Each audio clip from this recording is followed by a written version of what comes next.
video you're about to watch will change your life for the better. Keep watching. My text is from the Gospel according to St. Luke, chapter 17, verses 11 to 19.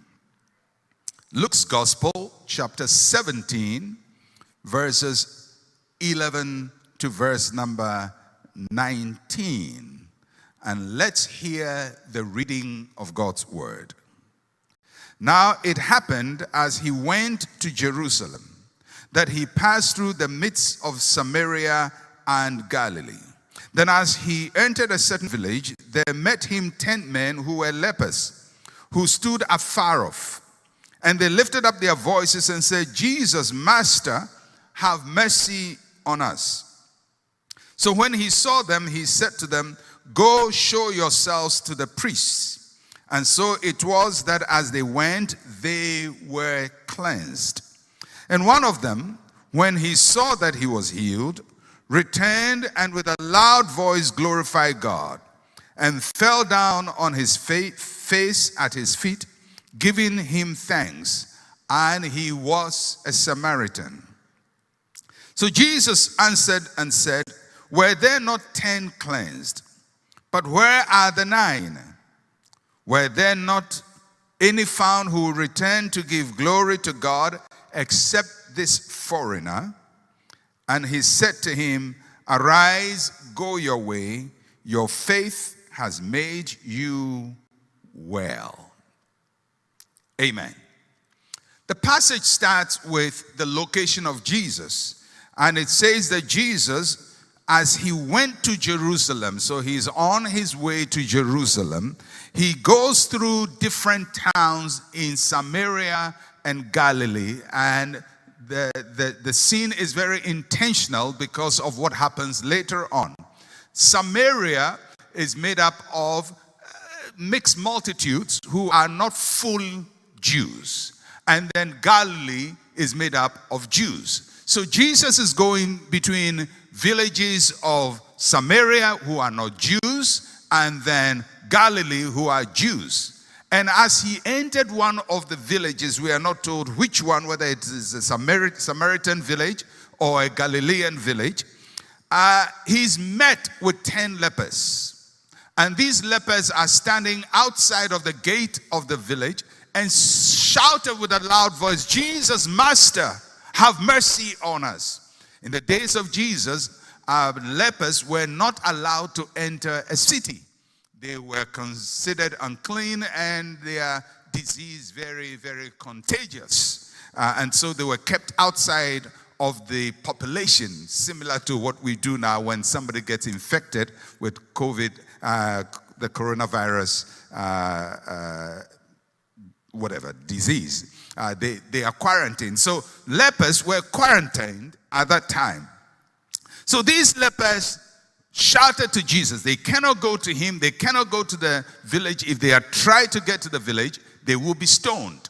And they said, "Jesus, Master, have mercy on us." And Jesus shouted back to them and said, "Go show yourself to the priest." And they believed the word of Jesus Christ and started to go show themselves to the priest. And as they were going, they realized that they were healed. The reason they had to go show themselves to the priest was because the priests then were the health inspectors of Israel. They had to certify whether a disease has been healed or not. And so they go and you get a certificate of healing or of health. So they go and it is certified that they are cleansed. And they all go their merry way. They are so happy about their healing, but they forget the healer. Except one. And he goes back to Jesus Christ, and he worships before the Lord, and he cries with a loud voice and thanks Jesus Christ. And Jesus asked a very interesting question. Were there not 10 people healed?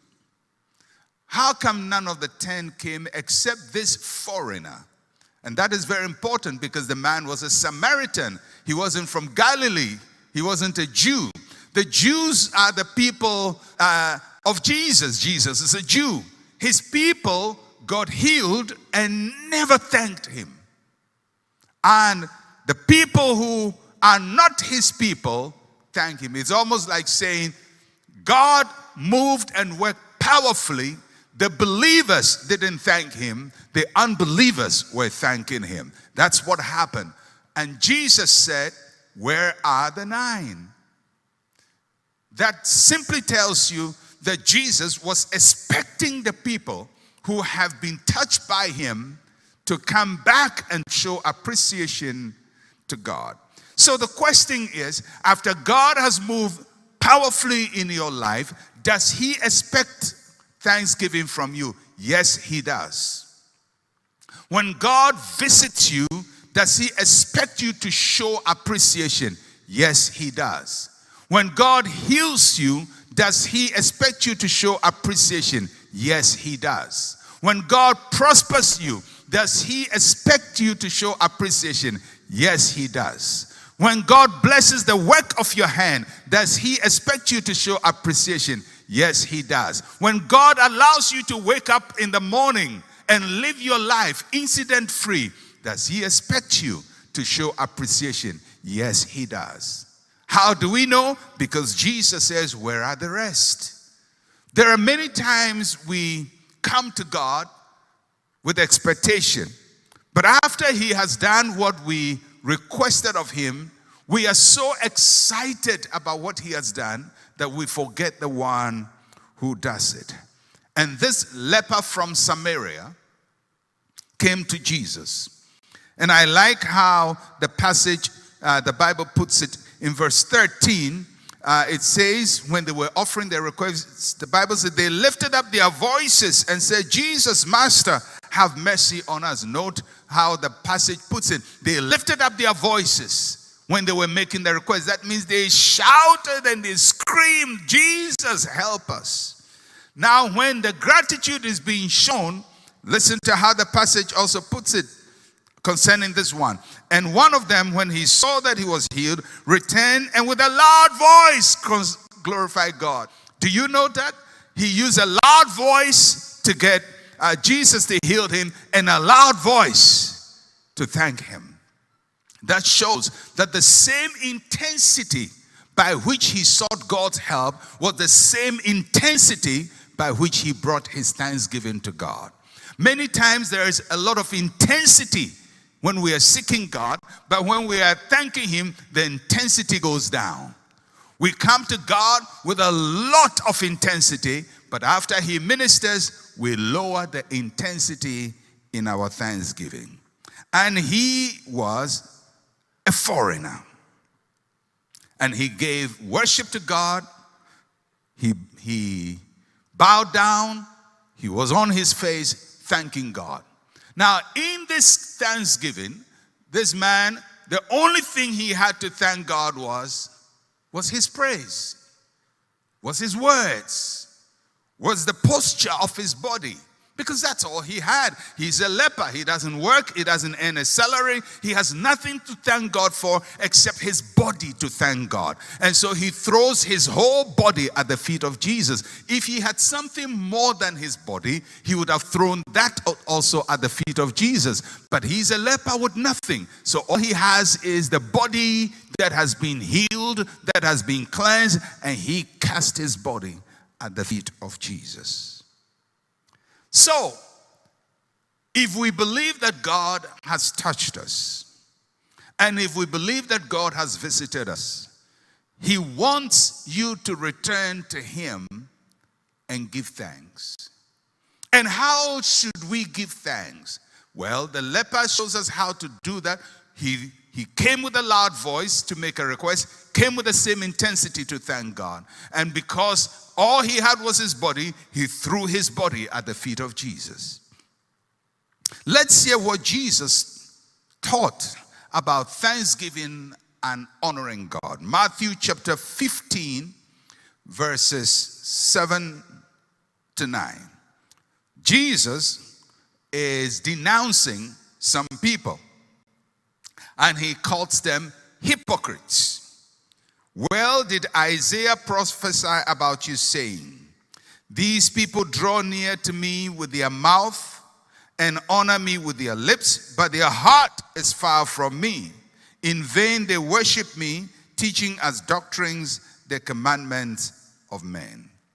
Now Jesus is talking about two ways in which people honor God. He calls one honoring with the lips. These people honor me with their lips. When we honor with the lips, it's good.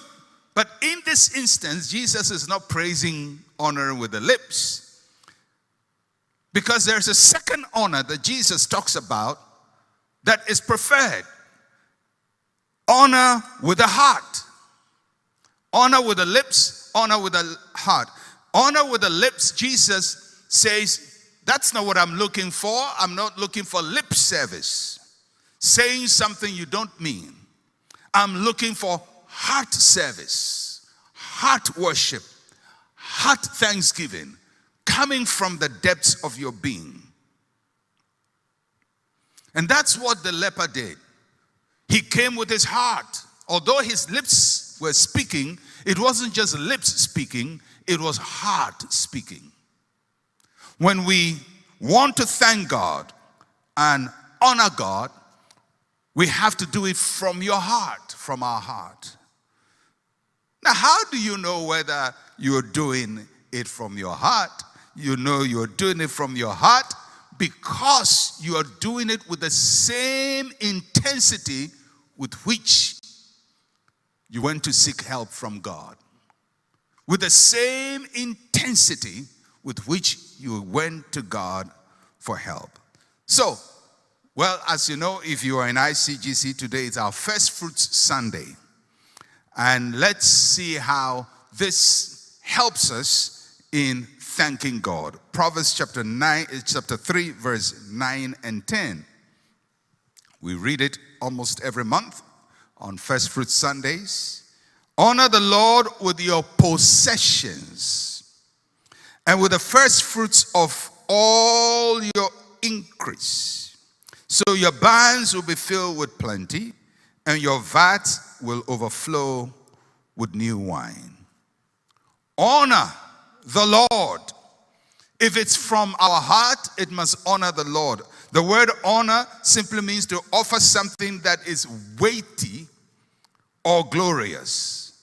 Doing something that is significant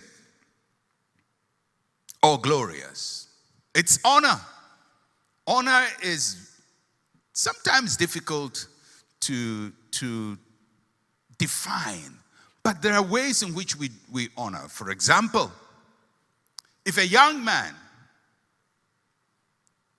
is going to ask the hand of a girl, or a woman, not a girl, and they've decided to marry, the young man and the young woman want to marry, and as our traditions in Ghana dictate, you go and do the knocking, and then you do the traditional marriage, and then you go to the church and do the church wedding. So, part of the ceremonies in the traditional marriage is that the young man, through his intermediaries, must make a presentation to the father of the bride and the mother and sometimes other relatives. Now, some, used to be items, but now everything is reduced to money. Now, can you imagine a young man who is supposed to give 500 cedis to his future father-in-law? Now, he can go to Makola Market or Salaga Market or some other market and collect 500 cedis soil with fish essences and meat essences and yokagari essence and all kinds of things and put them together. It's 500 cedis. The value of the money is the same. But that will not be considered honor, although the value is the same. That young man is going to go to the bank and ask for fresh notes and put the fresh notes into a good package and wrap it and present it to his father-in-law, future father-in-law. Why does he do that? Why does he do that? 500 soiled is the same 500 fresh notes. The value is the same, but one is honorable, the other is not honorable. So when we say that we are doing something to honor God, it's not just the act.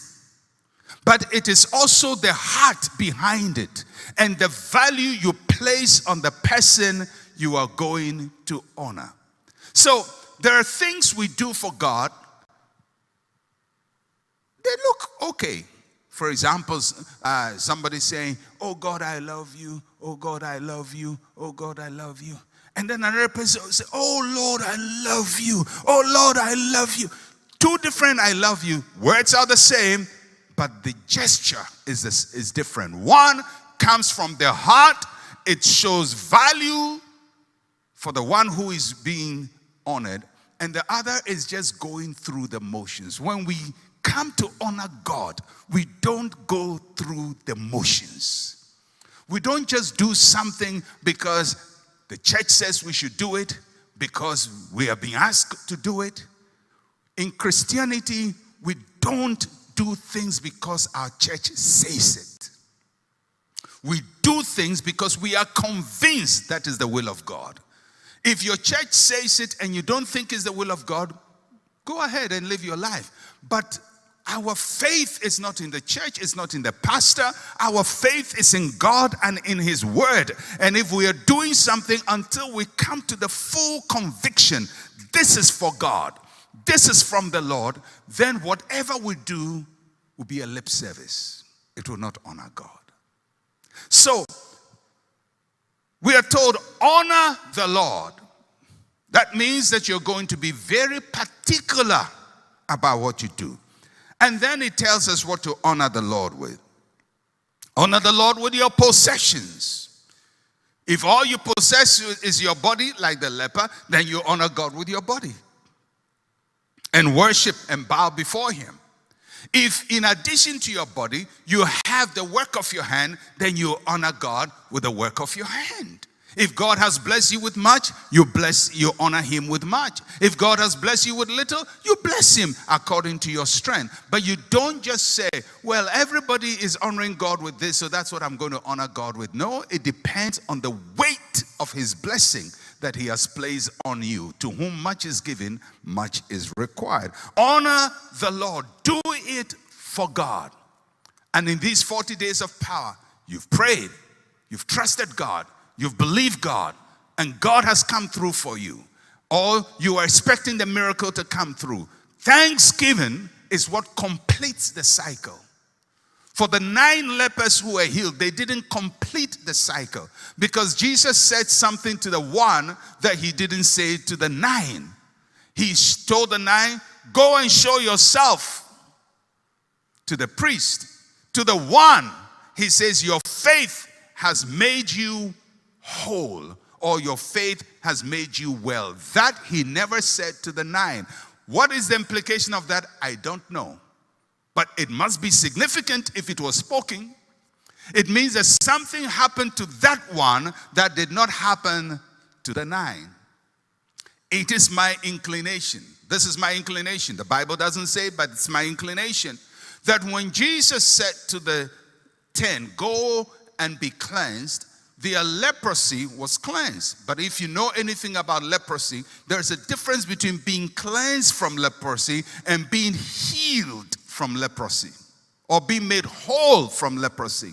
When you are cleansed from the leprosy, the infection goes.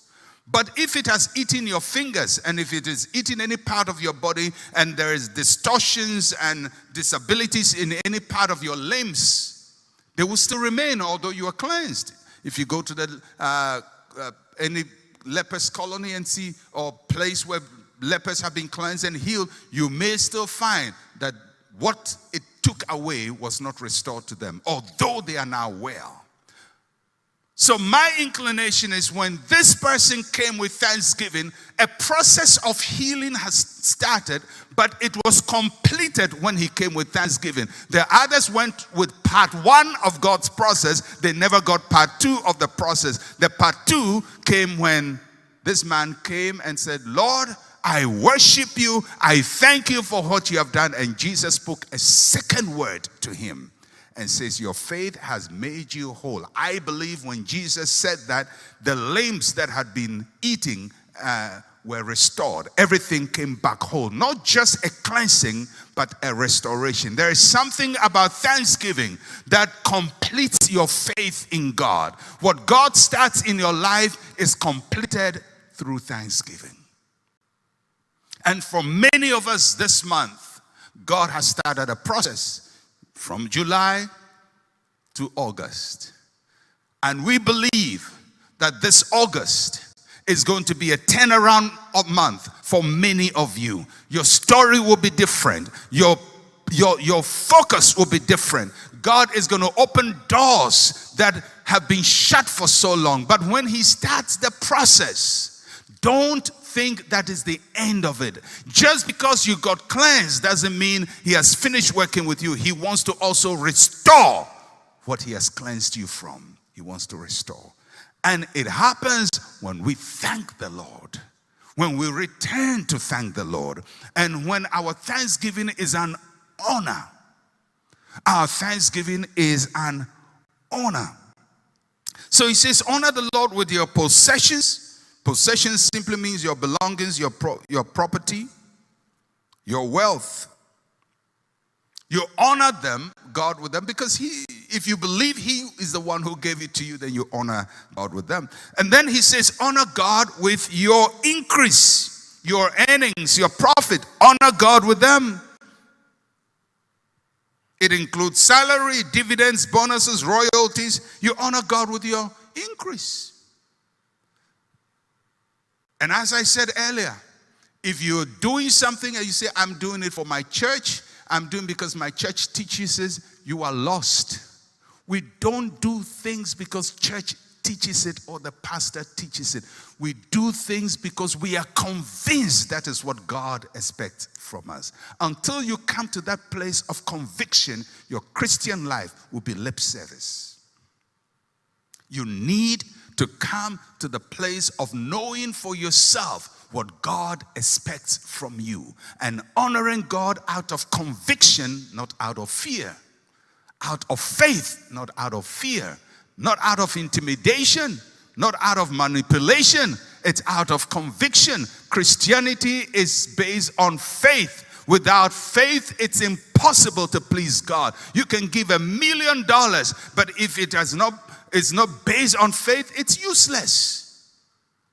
What makes our worship worthy is because it is based on faith. We know this is the word of God, and we do it as unto the Lord. Honor the Lord with your possessions. Honor the Lord with your increase. Honor the Lord with your first fruits. Now, in most churches, people take the tithe, which is 1/10 of what people have earned. We believe under the New Testament, God does not require 1/10 from us. He requires a first fruit. The first fruit is the best and the most superior you can give. And if you look through the pattern of the New Testament, from the beginning to the end, every giving in the New Testament was more than 1/10. It was more than 1/10. 1/10 is Old Testament. In the New Testament, it is the best. Jesus said to his disciples, your righteousness must exceed the Pharisees. The Pharisees give 1/10 with exactitude. They had a tape measure to measure 1/10 of everything. He says, because of my dealings with you, this is a new covenant based on better promises. You have to do better than the Pharisees. That means when we are honoring God, we don't put tape measure on it. We don't put calculator on it. When we are honoring God, it's not like, okay, let me just calculate this. I give God his own and I'm free. No. When we are honoring God, we're saying, Lord, everything belongs to you anyway, and I'm going to give you something that shows my weight of appreciation for you. And until we are able to operate that way, our giving will be mechanical and it attracts no blessing. It will be denominational, it will be based on force, but not based on conviction. Can you imagine a man who says, I love my wife, but I would never give her a present above this amount because you have calculated something. No, that's not how you show your love. And by the way, it goes both ways. Wives who love their husbands too. You get to the point where you can say, yeah, I want to, yes, this is what is required, but I want to do more. This is what is asked of me, but I want to do more. All I'm saying is when it comes to giving thanks to God, don't be mechanical about it and don't try to just fulfill an obligation. It's a relationship, it's a covenant relationship, and you do it as unto the Lord. When that leper came to worship Jesus, he's a Samaritan. People were not sure whether Jesus is the Son of God or not. That act of bowing to Jesus and worshiping him was a very dangerous act because the Jews could stone you for doing that, for bowing to a human being. But he bowed to Jesus because at that time he threw everything he had onto Jesus. And he didn't really bother about whether people will be offended, people will be angry, or somebody would criticize me after this, or somebody will stone me after this. This is a man who saw me afar off and touched my life. So let me ask you a question. Has Jesus touched you? Has Jesus spoken to you? Has Jesus cleansed you? Has Jesus lifted you up? Has Jesus given you ideas? Is he important to you? Is your salvation precious? Is your faith in God precious? Do you consider going to heaven precious?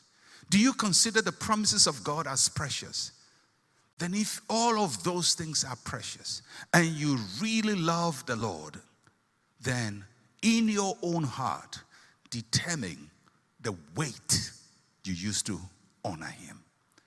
And that is how we give unto the Lord. We don't give out of pressure or compulsion. We give out of conviction because we honor the Lord with our thanksgiving. As we finish out our 40 days of power, and for the rest of your life, constantly remember, thanksgiving completes your faith. It completes the process that God has started in your life. We overcome through our testimony. We overcome through our thanksgiving. We overcome by lifting up the name of the Lord. Thank you so much for your time. Kindly like this video, subscribe to our channel, and share this video to your friends and loved ones. Stay blessed.